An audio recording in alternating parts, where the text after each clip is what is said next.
Pleasure to have you again, Michael. Of course, it's good to be back in this room with you. It's been a few weeks since we've been together. Schedules haven't been able to align, unfortunately, but we're back here. And we appreciate you guys sending in your questions. Of course, as always, you can send them to us as we are discussing the questions that have already been submitted, which again, it's always a key moment in this war. But we now, since we last spoke, Michael, have had Trump bring in this 50-day deadline for these busting sanctions to come in.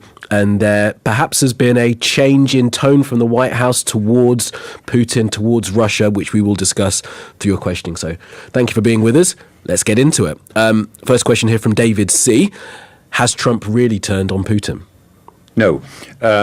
His underlying tone has changed because I think it's got through to him from other people's reactions that he was being played by Putin. I mean, everybody could see that.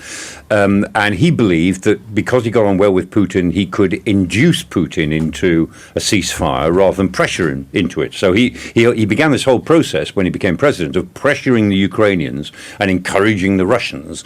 And quite honestly, he needed to do it the other way around. So he's changed his underlying tone, but his position is still that he wants a special relationship with Putin. He wants a partnership between America and Russia for big power reasons, you know, the reasons of good old balance of power thinking. And he wants to get the Ukraine war out of the way. And so if he can't get a ceasefire in Ukraine, he will just find reasons to leave it and let the Russians get on with it, which is exactly what Putin has assumed he could do. Now, I do think, and a lot of us, you know, when thinking about the Trump presidency before it happened, after the win in November, we all said that Trump will effectively change sides in the war from what he'd said on the campaign trail, but Putin might overplay his hand. And I think it may be true that Putin has been overplaying his hand because he has taken him for a fool, and he has, as it were, pretended that it didn't matter what he did. So he would have these phone calls with Trump. He would go along the line of saying, yeah, we'll have to have ceasefire talks. And then the following day, launch even bigger attacks, you know, that night, and then the following night, and the following night. And these attacks that he's been launching on Ukraine now, these 500, 600 drones and missiles in a night. The biggest one was 750, which was last week. I mean, a year ago, a big attack was about 150. So they've ramped up sort of 3-4 times over. And he sort of ignored everything that he's said to Trump. Now, that's finally got through to Trump. But, I mean, Trump's attitude is if he can't bring peace to Ukraine, he just wants to leave it. He's not going to take a stand on it, because this is the big difference. For most of the Europeans, not all, but most of the Europeans, the war in Ukraine is a challenge to the liberal democratic order. It's whether we are, and this is what Joe Biden said, you know, whether we're prepared to stand up for independence, sovereign integrity and freedom against what is clearly, to us, a barbaric invasion of naked aggression. That's why they said Putin must fail and must be seen to fail. And be seen to fail by the rest of the world. Otherwise, the whole world takes a big step back. Now, that's the view that we've taken. It's the view that Europeans take. It's the view that I personally take very strongly. But for Trump, no, it's not about that at all. It's a regional war. There's been regional wars before, and it's not even our region, says the Americans. It's the Europeans, and they're so pathetic. Let them deal with it. So the difference between being a war of principle as well as a regional war, or just a regional war, that's still where Trump is on it. It's just a regional war. So no, he hasn't changed sides as such, but he's moderated his support for Putin, and he's given himself this 50-day deadline, which I guess we might talk about, as to how serious it really is. Well, we'll move on to that 50-day deadline. Question from Harry now, who says, does Trump's 50-day deadline really mean anything? Now, you put it in on the 14th of July. It will then expire on the 2nd of September, or maybe the 1st, depending on when it does begin. That is when these busting sanctions are going to come in. These sanctions package that was set up by Lindsey Graham and another senator on the Democratic side, whose name escapes me. Blumenthal, yeah. At this point, Lindsey Graham has been talking about this sanctions package for ages and seems to have finally got Trump to agree to it. Has he? Well, not really. That's the point. I mean, the Lindsey Graham, Richard Blumenthal package was they call them bone-crushing sanctions, primary on Russia and secondary sanctions on those who deal with Russia of 500%. 500%. That would be massive. Trump has said sanctions mainly on oil and energy of 100%, which would still be very high, and he's given himself this deadline. The fact is, the rest of the world don't believe he'll do it. I mean, because of TACO. Yeah. Trump always chickens out. They think on this he'll be the taco president. Why won't he do it? Because the two countries it would affect most will be China and India, because those are the two countries who are taking most of the oil, far more than they normally take and need. I mean, the Indians are importing far more oil than they use from Russia because they're reselling the rest of it onto the world market, and so they're overtly sanctions busting in effect. And Trump will not upset India and China to that extent. And those sanctions would almost certainly raise the price of gasoline at the pumps. Yep. It would add to inflation in the United States. So the calculation is he won't do it. And indeed, 12 hours after he announced it, the Russian stock market rose. All right, in Russia, in Moscow, they've been waiting to hear what he was going to say. This big announcement, a week last Monday. Was it last Monday? Yeah, last Monday. Then, yeah. A week yesterday. And this big announcement trailed in advance, a major announcement, and they all waited to see what it was. And on Monday night, stock market went up because they thought he won't do it. It's not going to happen. He just won't do it. Now, we'll see. Maybe he will. Maybe he will. But I don't think he will. I think he'll find a way out. And I'll tell you, there's something else going on here. The Chinese are having the 80th anniversary of the end of the war, their victory in the war over Japan. Now, we celebrate that on the 15th of August. That's VJ Day for us, Victory over Japan. The Chinese are celebrating it in early September with a big event, big jamboree. Putin is going to be there, and they think they might get Trump there. Right. They haven't ruled it out, and the White House has not said they're going to do this, but both Moscow and Beijing are saying they are interested, that this might be some sort of Big Three summit. Now, whether Trump is there or not, put it this way, supposing Putin says on the 2nd of September, when the 50 days is up, the 50-day deadline, he then agrees a ceasefire or talks about a ceasefire. Or he says, we'll get into it. We need another 10 days to sort it out. So it goes towards, the 10th, the 15th, the 20th of September. He could spin it out until the end of the campaign season in the middle of October. But he could actually undermine the 50-day deadline by seeming to agree around those events to celebrate the end of the Second World War for China. China's victory day is on the 3rd of September, so it'll be 3rd of September. The day after. So you can see which the is when the sanctions expire. Yeah. It's just coincidence of times. And if the Russians are thinking that, and I've been doing some thinking about this in the last week, we will see a real uptick in the offensive all the way around the front. In other words, the Russians might throw absolutely everything at the offensive between now and the 2nd of September to grab as much as they can for the momentum they think they will need for Putin then to make a grand statement at this event, that this big event in Beijing, in which Trump might just be there. Well, and you're right as well that if we are to speculate that is what the plan is, with China facing these crushing sanctions as well, it would seem as if they would want to be involved in any kind of agreement that brings the fighting to an end. And all three of those leaders being there, these three men who now see themselves as men of history who are trying to change the way the world works going forward, would want to be together. And Putin's thinking might be right. I can make a big statement, ceasefire talks, I will please my friend Trump, and we get back on track with there. I'll spin it out until the end of the fighting season anyway, and by then I'll be in possession not just of most of the 4 oblasts that I've been fighting in, I'll also have something in Dnipropetrovsk, I'll have more in Kharkiv, I'll have pushed back in Kharkiv. I mean, my forces will have seized quite a bit more territory if I really go hard for the next month to 6 weeks. So by the time I have to stop fighting in October, I'll be in a pretty good position when we then go to ceasefire talks, and the Ukrainians won't have much choice but to accept ceasefire in place. Just on the other side of that, and the Ukrainians' war support, when is the next package of weapons going in? Since you and I last spoke, we've had Trump say that they're not going to get any weapons, stopping the weapons, I think, in Poland at the border before they were coming in. And that was Eldridge Colby in the Pentagon. Trump, I don't think Trump even knew about it, or if he did, he didn't realise that's what he'd agreed to. And Colby is the vice... He's the Deputy Undersecretary in the Pentagon. Yeah. And he was the man who, I'm certain, stopped the weapons because he just believes they shouldn't send anything to Ukraine. And when Trump was questioned, he said, I don't know who stopped them. I don't know, he said.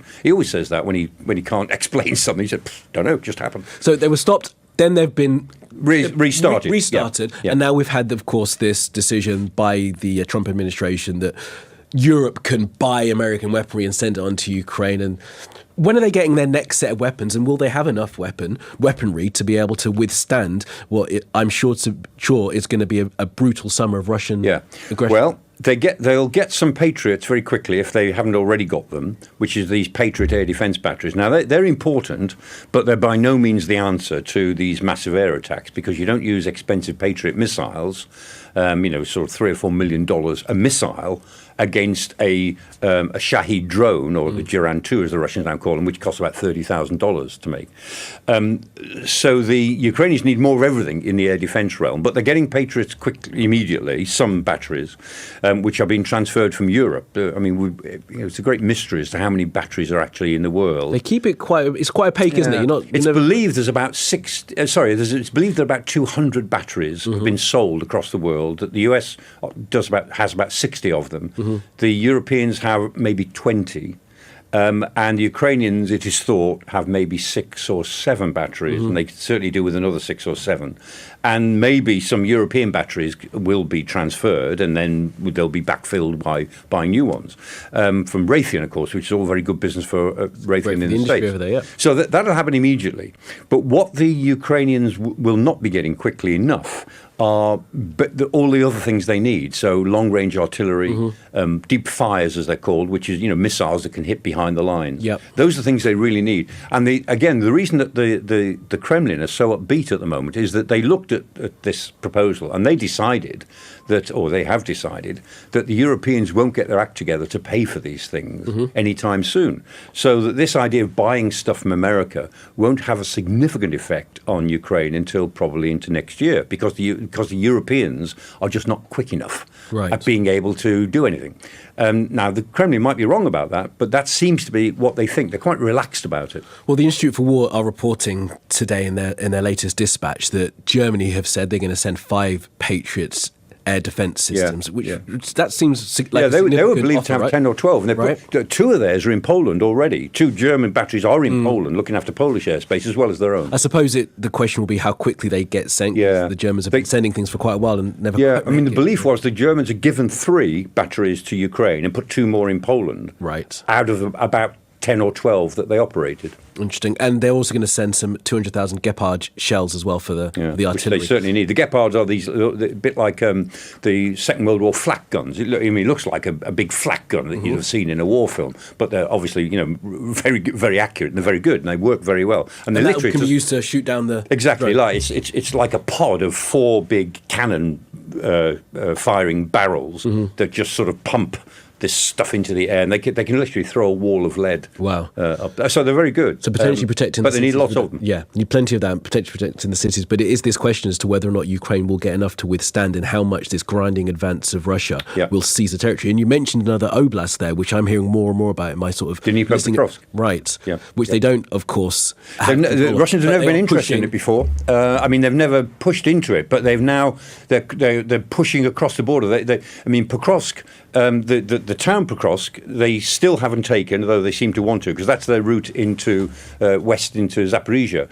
But going further, sort of northeast from there to Dnipropetrovsk, would give them another oblast that they would have forces in. And remember, going back to the Petersburg Economic Forum of about a month ago, Putin was widely reported as saying 2 things there. He said, I will have all of Ukraine, which at least that's honest, because we've always known that's what he wants.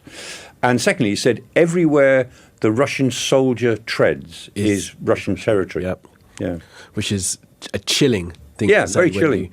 When you realise what they're pursuing at the moment. All right, let's move on to our next question then, Michael, if we can. And this is about Ukraine, and I've talked about their defensive, but this question from Nigel here is about any offensive action Ukraine could carry out in the next year. You said fighting season is now until what sort of mid to late October, right? Yeah. Is there a possibility that Ukraine can go on the offensive? They're out of Russia, they're out of Kursk now in any sizable number, right? Could they launch some kind of offensive? Only local offensives. They might spring some surprises. They're very good at that. And so there might be some surprises that would be distracting to the Russian military, particularly, one would guess, still in Crimea, because the Ukrainians, let's keep saying, have been successful in keeping the Russian Black Sea fleet away from the western part of the Black Sea, and they've made Crimea not a very viable military sort of centre or series of bases for the Russians, their air bases and their land bases. They'd love to do more against Crimea, I'm sure. But the Ukrainians might be able to spring some surprises. But a strategic offensive that would change the balance on the ground, that's very, very hard to imagine until, let's say, next spring at the earliest. because the Ukrainians would have to take on a lot more Western weaponry, as they tried to in 2023 and then didn't work. But they'd have to take it on, retrain with it, re-equip their units, and in a sense get it right this time. I mean, when you're looking back on the 2023 offensive, you can see the sort of things that went wrong, all sorts of limitations, things they did wrong, things that they wouldn't have made any difference either way, which just bad luck for them. And so all those conditions would have to be different. So the earliest I could foresee it would be spring next year, even if things went right for them. What the Ukrainians have done, they're coming up with a new doctrine, at least they're putting it into different words. They're talking about functional defeat for the Russians. Right. So the Russians will keep on advancing, but it won't do them any good. They're not going to get any further than the line that has been drawn. Yeah, or even if they get a bit further, they still won't take a city. It'll be functional defeat, and that Ukraine will keep on functioning as a society. They'll normalise the war within their own society so they can just live with it. And they'll deny the Russians any functional victories. Now, you could say, well, that's just a way of justifying, hanging on for dear life. Just hang on because you're losing slowly. You could say that. But they're trying to develop this concept and sell it to the West. We can defeat Russia. We're not just losing. We can defeat Russia functionally by denying them any of the fruits of victory. And there's some truth to that. They may be able to do a bit of that. Putin's declared maximalist aims are to hold on to that area, those four oblasts, right, which he's annexed, essentially made. That's right. And Crimea, which is the fifth one, which they took in 2014. So 5 oblasts at present, he says, belong to Russia. And then get to the root cause, using his words, of the conflict, which is removing of this, still use the word, Nazi regime within Kyiv. I mean, that element of it, in terms of Ukraine having the sort of functional defeat of Russia, will perhaps maintain. But Michael, the loss of that territory, that will then become just de facto Russian land, and then you're ending up having to fight your way into your own land that has been sort of lost to you. And over time, doesn't that just become far more challenging to try and get back? It would, because the Russians let's say they hold on to these 4 or 5 oblasts for the next 20 or 30 years at least. So they'll Russify them in that time. Ukrainians will either be moved out or will just Russify themselves, and they will become, in effect, Russian territory. That's what colonialism is. That's sort of European colonialism. That was the colonialism of Catherine the Great. It wasn't, I have to say, the colonialism of the British Empire, which did it differently. It's no less controversially, but it did it differently. But those Russian land empires were colonization by moving some populations out, moving other populations in, and that's what would happen. The Ukrainians don't have to give up legal claim to those oblasts. They may say, look, we can't do anything about this ceasefire in place. That's what it is. But, if it comes back to us in a century, we'll still say those are our territories, as laid down in the Soviet Union successor states of 1991. We were all successor states. The Russian Federation was a successor state. Ukraine was one. Estonia, Latvia, Lithuania. There were 3 more. There were 15 successor states. When the Soviet Union collapsed, it was replaced by 15 states, every one of which has the same legitimacy as every other one. So Ukraine's legitimacy is exactly the same, no more, no less, than Russia's legitimacy as a successor state to the old Soviet Union. Hold on to the title, keep the key, but we see what happens in the reality of the ground with those people who've been moved on from those regions. They don't often get back to those regions. No, they don't. And a lot will depend on what may happen in Russia in the next 20 to 30 years. I mean, where this sort of Putinesque dictatorship goes. And that dictatorship is getting, tougher and tougher and tougher. I was only looking last week at something that's come into the press this week about the way the Russians are now launching a thing called Max now. Instead of, it's the main social media thing because they were about to get rid of WhatsApp to prevent WhatsApp working, and everybody will have to go on Max, and Max will actually just check up on what everybody's doing, what they're reading, where they're going, what they're accessing on the internet, and like the Chinese, the WeChat thing, it's a form of complete social control. Yeah, the surveillance state's widening, but this is the other thing that's so fascinating about a state like Russia at this point is that they've been bred for this, to have this sense of surveillance and to have the state in their lives, and the fear of the punishment of stepping out of line. That eventually, Michael, you can tell me better than I perhaps know, that eventually children are brought up in this kind of environment where they don't question any of that. That is just the norm. Yeah, it becomes generational. Because already, I mean, Putin has been doing this, gradually since the year 2000. So he's been doing it for 25 years, but very intensively since about 2008. So there's a whole generation of people who are now young adults who've never known any different. They've never known any other leader, nor anything else than this sense of injustice, a historical injustice that was delivered to our country before I was born, is what they think. And the need to do something about that injustice, the fact that the world, the Western world, is trying to destroy us, which is not true, but it's what they've been brought up to believe. And so by the time you've got two generations thinking that, there really is a long-term issue then for the international community. There certainly is. All right, let's move on to a question here from Stephen F. And it goes back to the beginning of the war, Michael. He wants to get your opinion as to whether we made a mistake there. Hindsight. We often hear that if Western nations hadn't been so afraid of provoking Russia and had given Ukraine the weapons they wanted at the beginning, they could have defeated the Russian invasion. Do you think that is true? Well, yes, in the sense that, again, I was one that argued at the time that you should give them whatever they need. Because this already, in February 24th, 2022, 24th February 2022, when the invasion took place, and within a couple of days, this is dangerous. I mean, this is really dangerous stuff, and there's no way back for Russia or for the rest of us. I mean, European politics changed fundamentally at that time. I think you and I were talking about it. Yeah, we were in the days. I was on the nights of it happening. That's right. And then it's. And I think I was saying at the time, I mean, Europe will never recover from this. This is a new Europe will emerge from this crisis. So I think there was no way back, and therefore my view was that we should have given them everything, because this is already a serious war. Quick question: practically, could we have flooded them with weapons at that well, time? we with the Americans, with Biden, and Biden's attitude, yes, could have been done. So we could have given them everything they wanted. It could have been, trains across from Poland. Created a flow of weapons, of heavy weapons, of long-range weapons, of better aircraft, of the sort of aircraft they needed, the air defence they needed, and the ammunition stocks. Literally, the small arms ammunition and the shells and so on. Could have done all of that. But at the time, the general political view, not the analytical view, which doesn't, I mean, the analytical view is just me. It's just, what people like me think. But the political view, those who have to take responsibility for what happens, the political view was, let's see if we can draw this down. Let's see if we can deflate it a little bit. Yeah.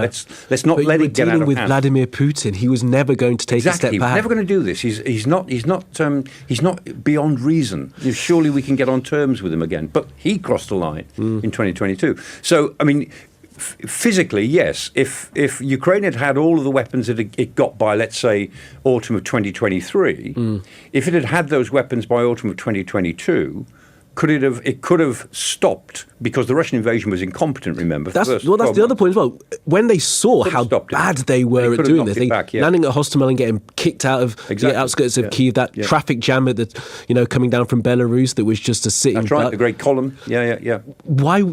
I mean, I'm sure military analysts could see that and see, look, this is ripe to be hit now. Why don't we do something about this? Why do you think the political elements? I mean, let's be fair to Boris Johnson and the British government. They were trying to do their very best, sending NLAW and Javelin and other. And we didn't have enough to give. Right. That was the point, because our stocks were right down to almost zero. I mean, literally, a week's worth of shells, 2 weeks worth of naval armaments, and so on. I mean, quite ridiculous levels, and they're only a bit higher than that now, but they are getting higher. So there was all of that, and I think, the Russian invasion could have been thrown back in several places. Now, a number of us felt at the time, or thought at the time, if Putin is seen to fail in this next 6 months, he'll give up.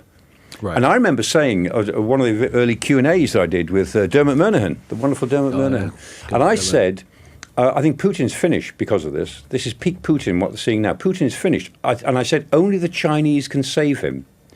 And that's exactly what has happened. Putin is not finished because the Chinese have saved him. The Chinese have decided that he must not lose in some obvious way this war. And just give us an explanation as to why the Chinese... And some of the ways they've said, because they're always very careful to say we're not providing offensive weapons, but they supply these dual-use technologies, don't they? And they're providing components for offensive weapons, lots and lots of them, and they're not even making much not even lying about it very much now. No. I mean, they do lie about it, but I mean, they're not. They know that we know what they're doing, and they don't really care, because the Chinese have decided that this war is actually quite good for them.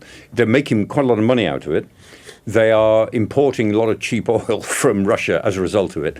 And from their point of view, a war that just goes on in Europe and splits the transatlantic alliance, which it is doing, between American and Europeans, and splits the Europeans, which it is doing, between we've talked about this before, between North Europeans and Southern Europeans, that's all good for China, because it keeps the West occupied with its own crisis. It weakens the whole of the Western world, and it makes their life a lot easier. So China has an interest in seeing this war just grind on. And that's why, I mean, things might have been different in the first 3 or 4 months of the war if we had reacted differently. Maybe Putin might have been forced to withdraw. But the Chinese came in and saved him more or less from the beginning. And from that, he was able to decide, I can do whatever it takes. And the Russians will outlast the West. Yep. We'll outlast Ukraine, we'll outlast the West.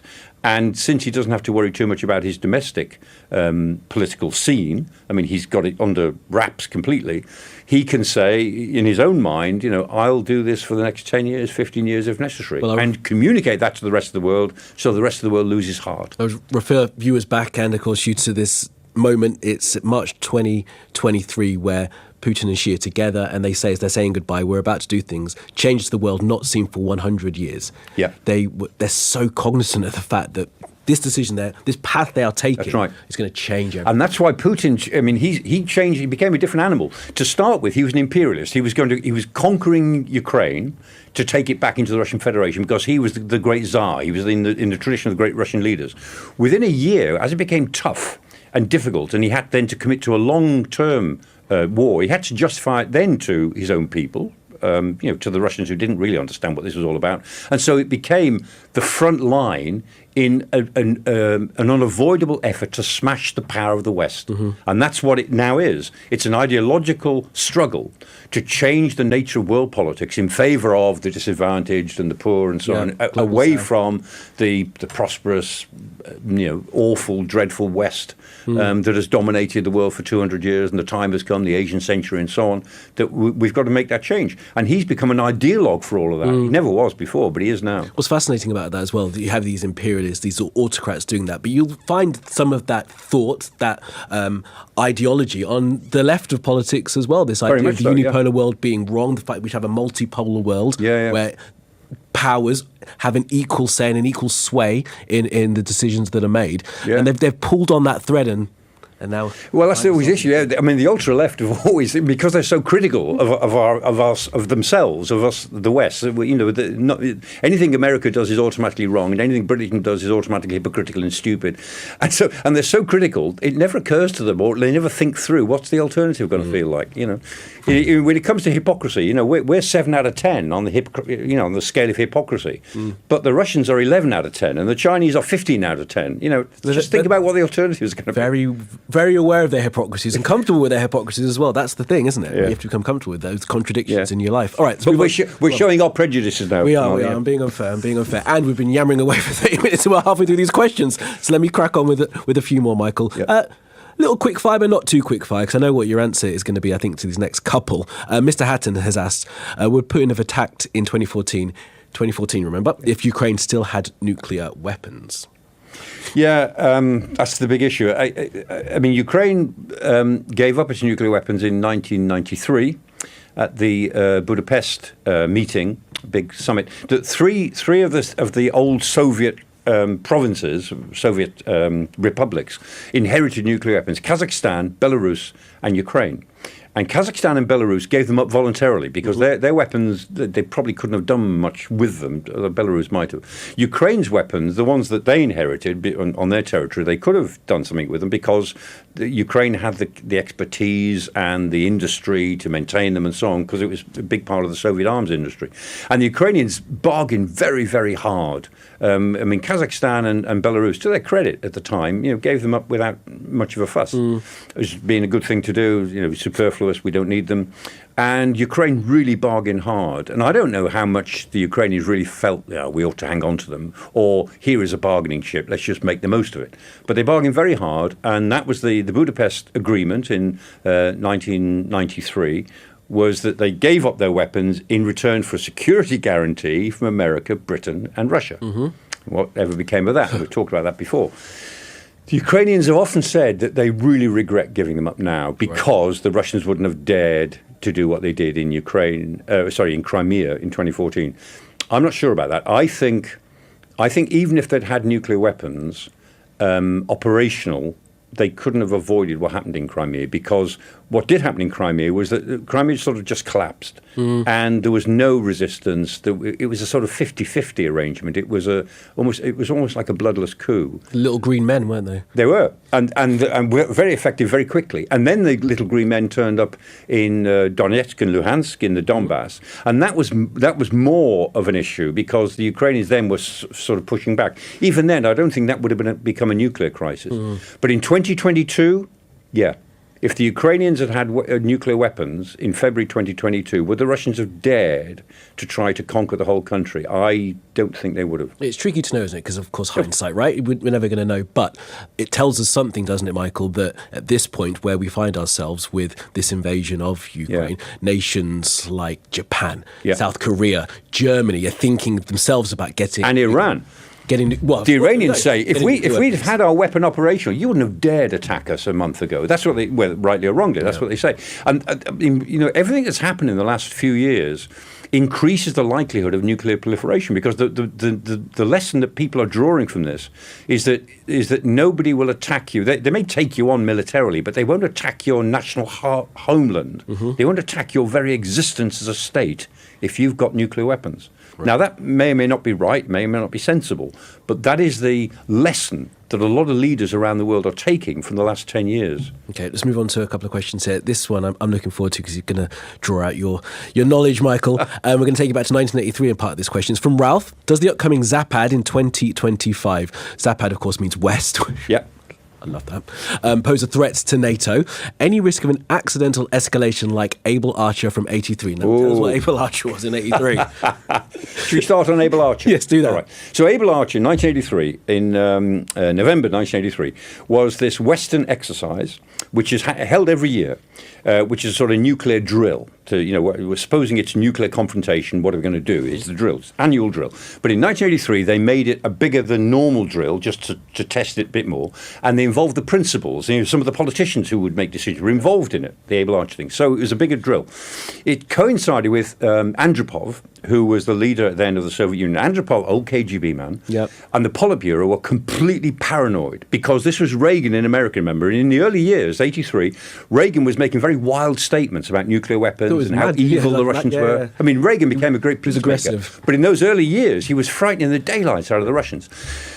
And as Able Archer went on, the Russians became convinced that this was a Western ruse and that we were going to attack them. Wow. And the man who saved it was a Russian called Oleg Gordievsky. And Gordievsky was the number 2 of the KGB in London. And he was about to be made head of the bureau in London at the time. And Gordievsky, interestingly, was working for us. Fantastic. He was working for MI6. And Gordievsky said to his MI6 handlers, you better take this seriously because the Kremlin really believes you're going to attack them, because they had a panic message from the Kremlin to all of its KGB stations in the West. Send us everything. We're about to be attacked. Wow. And Gordievsky said to his MI6 handlers, take this seriously. They think you're going to attack them and they'll go first. And that's the doctrine, isn't it? If you think the attack... Launch on warning, go first. And so the whole Able Archer was immediately sort of deflated. Wow. And that was thanks to Gordievsky. And before that, a couple of weeks before that, famously, there was a simulated missile launch, right? And a man called Lieutenant General Petrov, who was sitting in Moscow, he saw an ICBM, a missile, launch from America towards Russia, and then he saw 4 more behind it. Now he should have pressed the button, which would have been the alert, and the Russian doctrine was launch on warning. Right. So when you get a warning, you launch because you've only got 20 minutes. Once the launch has taken place, it takes 2 or 3 minutes to detect it. You've got 16, 17 minutes to do something about it. So you launch on warning. Petrov didn't do it. Because he thought, if they were attacking us, they'd use more than 5. 1 and then 4 behind it. That doesn't sound right. It's common sense. And he said, and he also thought, we've just installed a new system. It's probably our system that's going wrong. Do you know the system wasn't going wrong? What it was picking up was an unusual pattern of sunlight on high cloud. Unbelievable. Right? And it was picked up. Close. Sunlight on high cloud, very unusual pattern, came out as 5 missiles. But Petrov didn't do what he was supposed to do and press the button. And he waited.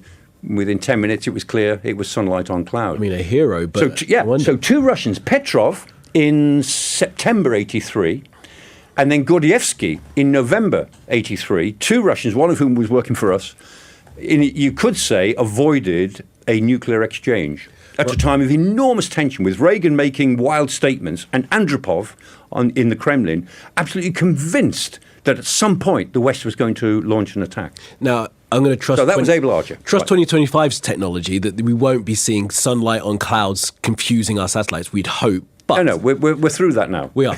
You'll tell us, Michael, Zapad has been, it's been telegraphed. We know it's coming. Yeah. We would know by this point, wouldn't we, if there was going to be a huge build-up, or wouldn't we? Could it be covered?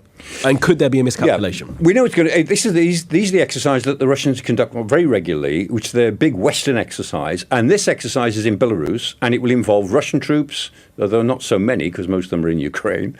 Belarusian troops, again, quite a lot of them on paper, but not many of them are combat ready. And reputedly, we'll see, maybe 30,000 North Korean troops. Right. Would be the first time that they've taken part in It would be, yeah. And they're free to go to another country, a friendly country, and engage in exercises.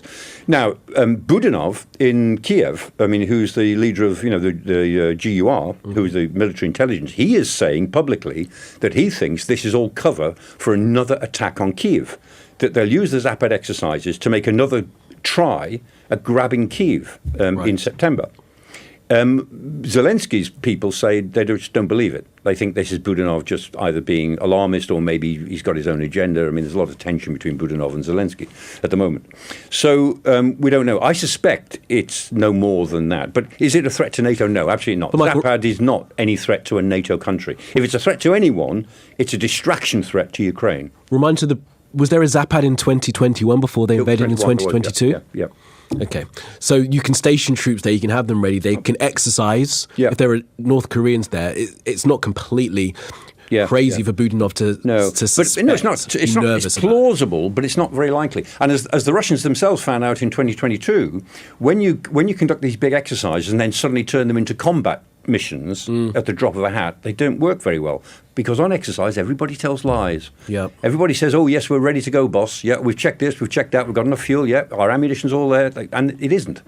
And, famously, when the Russians went on their exercise in 2021 and then early 2022, they flogged all the radios, anything that moved in the vehicles, they sold to locals. And they were completely unprepared. When they were told at 3 days' notice, well, you are going over the border, you are going to invade another country. By then, they'd actually deteriorated quite a lot from the forces they sent there on exercise. One would presume they've learned from that mistake. And there's always something you tell me about when intelligence is more certain that an invasion is about to happen, when blood supplies are moving towards the front. When the blood comes forward, then they expect somebody to spill it. They expect to use it, and that tells you that they're planning something other than exercise. Would they do something during an exercise like that just to test, Possible. Yeah, it's possible. They might try and frighten everybody by doing that. There are all sorts of things that the West would look for, knowing more now about the way Russia's military is thinking, because they're thinking quite differently now to the way they were thinking in 2020, 2021. They're a different sort of force now as a result of this war. Not a better force at all. But different, and they'll fight differently. They're behaving differently. And I suppose as well that they've done this thing that they were told that they couldn't do. No one thought they would do. Then they did. And you know what? The Russian economy has survived. Yeah. People are still going about their business. They're still continuing. Putin's still in charge. Yeah. And they're still pushing. Yeah, exactly. So, there is a sort of a resilience in the Russian economy because it's a big country, physically big, a lot of population, although it's declining in relative terms, but it's a big economy. Big economies can get by for a long time. Okay, last couple of questions now because we've been going for 40 minutes. We're going to go to about 45 minutes. Thank you for sticking with us, by the way. Thank you. Michael and I haven't spoken for a while, as you can probably tell, so I'm getting as much out of him as I possibly can. All right, just on the economy thing, a question from Joe talks about the EU's 18th round of sanctions on Russia, and Joe asks a question that I've asked you before and we've talked about before. Why not just implement all the possible sanctions now to try and crush the economy? Yeah, well, they were trying to be moderate about about it to start with, to build up the pressure, to sort of squeeze, turn the tap a bit tighter, to persuade the Russians that it would get worse if they didn't think differently. And it has got worse, and so the 18th round of sanctions. But as we've always said, the thing about sanctions, one is that you've all got to do them, otherwise there's too much leakage, and now that consensus is splitting. Secondly, you've got to chase the sanctions, because once you introduce sanctions, then the target of sanctions will find ways around it. They'll look for ways around it. So you've got to keep chasing them, usually in secondary ways. You've got to chase the people who are dealing with sanctions. So all the luxury goods that have suddenly started to go to Kazakhstan, literally 5 and 6 times the number that went. Our Ed Conway's done lots of reporting on that. There's luxury cars crossing the border. And Ed Conway's done some very good reports. It all ends up back in Russia. So you've got to chase the sanctions. That's the second thing. Thirdly, you've got to be prepared for the fact that sanctions will hurt you to some extent, because they are a willful restraint of trade for political reasons. That's what you're doing. And so, sanctions. People often say sanctions don't work. That's not true. They can work as part of a package of other things, but you've got to go, clear-eyed into sanctions that they may hurt. You've got to be united, and you've got to chase and chase and chase them all the time. Really? And it can happen, and we'll see. If sanctions were ineffective, the Russians wouldn't spend so much time trying to get rid of them, or the Iranians. Yeah. If you could say to most Russian politicians, what do you most want? They'd say, get rid of the sanctions. And that's the Iranians would say exactly the same. They claim not to be hurt by them, but they spend a lot of time and energy trying to get rid of them or get round them. Yeah, absolutely. All right, let's move on to our final question then, Michael. Really appreciate all your patience today. It's been good to chat with you again. It's from Daniel, and this one takes us into 5 years into the future. And Daniel asks, do you see an end to this war within the next 5 years? I see a possible end to this round of fighting within the next 5 years, for sure, within the next maybe 2 to 3 years. Probably an unstable ceasefire that would leave Russian forces somehow in place. But that ceasefire would tend to break down. And so, as I've often said, this is the second Russian war on Ukraine. The first was 2014. This is the second. I think there'll be a third and a fourth, probably, unless the West can somehow stabilize a ceasefire in the second, which creates a viable future for Ukraine minus 20% of its territory, if that's what we're realistically talking about. But the antagonism whereby Russia wants to grab Ukraine as part of its historic mission to unite the Ukrainian Slavs and the Russian Slavs, that will go. That's generational, so that will go mainly for the rest of this century. And Ukraine will live in a state of, the best it can expect is an armed peace, a fairly heavily armed peace. But that's plausible, and it's plausible that might arise in the next 18 months to 2 years. And the issue then is, how long might it last? Would it be stable? Would it be the basis of a more peaceful political evolution? And who knows? The geopolitical wheel keeps on turning. It's turning pretty quickly at the moment. As we've always said, nothing happens for decades, then decades happen in days. Absolutely. And here we are. Who knows what Russia will look like in 10 years' time? And I wonder as well about the sort of the up and the down of it. There was a period with Trump, and when it seemed as if he had turned against Ukraine, the Oval Office debacle when he screamed at Zelensky and kicked him out, that we thought that everything was going to change for the worse. He was going to completely withdraw support. That doesn't seem to have happened. There still seems to be this level of support, certainly from this government, from other governments in Europe, and perhaps from parts of the United States, to support Ukraine for the long term. And that's something I think to hold on to. We should do. It's the old phrase, isn't it? Things are neither as bad as they seem nor as good as they seem. They're usually somewhere in the middle. Absolutely. And that's the perfect place to end it. Professor Michael Clarke, thank you very much for that. Thank you all for being with us. I checked with Michael before we started recording. Our schedule's aligned for next week, Tuesday, so we'll try and do this again then. Thank you so much, and enjoy the rest of your day. Bye-bye.